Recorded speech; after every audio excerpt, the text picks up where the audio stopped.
Hi hello family, good morning. आता राहणं इतकं मुश्किल झालं ना, काय सांगू तुम्हाला. आता नाहीच राहावं, पण कसं तरी ॲडजस्ट करावंच लागतं. काय करणार, मजबुरी का ना महात्मा गांधी.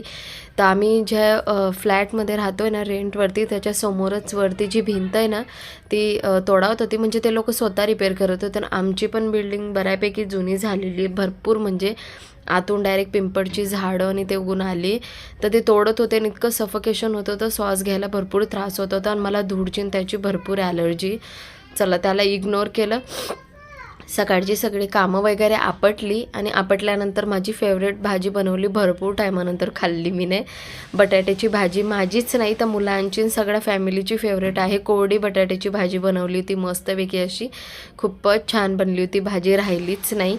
आणि मुलं आल्यानंतर गरम गरम पोळ्या टाकणार होती मी. कारण आता थंडीच्या पोळ्या जर आपण टाकून ठेवल्यानंतर भरपूर म्हणजे लवकर ह्या अशा वातळ्या होऊन जातात. आणि डब्यामध्ये पॅक करून ठेवलं ना तर भरपूर घाम सुटतो त्यांना. म्हणून म्हटलं मुलं आले का गरम गरमच पोळ्या करणार. तर आता मुलं येणारच होते 10 मिनटं अगोदर. म्हटलं चला पोळ्या करणं स्टार्ट करून देते.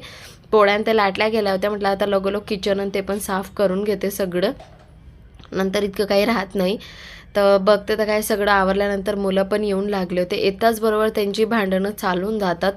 ते गेट दिसतोय ना, तो गेट बंद करण्यासाठी सगळं मी आणून ठेवलंच होतं. गेट बंद करण्यासाठी दोघांची भांडण. उर्वीला ओरडली तेव्हा जाऊन तिने ते दोघांनी मिळून ते गेट बंद केलं.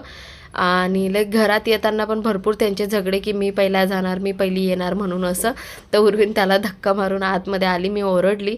आल्यानंतर जेवण करायला बसलो आणि तिच्या डोळ्यात इतकी झोप होती ना, भरपूर तिला झोप लागत होती. आमच्या साहेबला तर काही टेन्शनच राहत नाही. मस्तपैकी अशी बटाट्याची भाजी आणि पोळी आम्ही एन्जॉय केली दुपारी. संध्याकाळच्या रुटीनमध्ये त्याच्या मोठ्या मम्मीचा फोन आला की तू येऊन लाग म्हणून, असं रविवार थांबण्यासाठी. तर तो शनिवारी रात्री जात होता, त्याची मासी जात होती त्याला सोडायला. आणि तो इतका खुश होता विचारू नका तुम्ही, भरपूर खुश होता त्याच्या मोठ्या मम्मीच्या घरी जाण्यासाठी. जात राहतात मुलं शनिवार रविवारी. आता घरामध्ये काही काम होतं नाही. राणी आणि ते गेले होते बाहेर, मी एकटेच होती. म्हटलं चला, हे कपड दिसत होतं पण भरपूर म्हणजे भरपूर येऊन गेलं होतं. कपडे बघू शकता तुम्ही, मला कपडे ठेवायला जागा नव्हती. याच्यातल्या कितीतरी कपडे मला काढण्यास म्हणजे असे नाही घालत मी, ते काढायचे होते. साड्या ते सगळं व्यवस्थित रचायचं होतं. चला मग ते कामं सगळे मी आपटून घेतले होते. तर हाच होता छोटासा मिनी व्लॉग. सगळं व्यवस्थितपणे कपडे आपटून वगैरे व्यवस्थितपणे ठेवून दिलं होतं. पुढच्या नेक्स्ट व्लॉगमध्ये मी दाखवणारच कशापैकी रचून घेतलं मी कपाट म्हणून.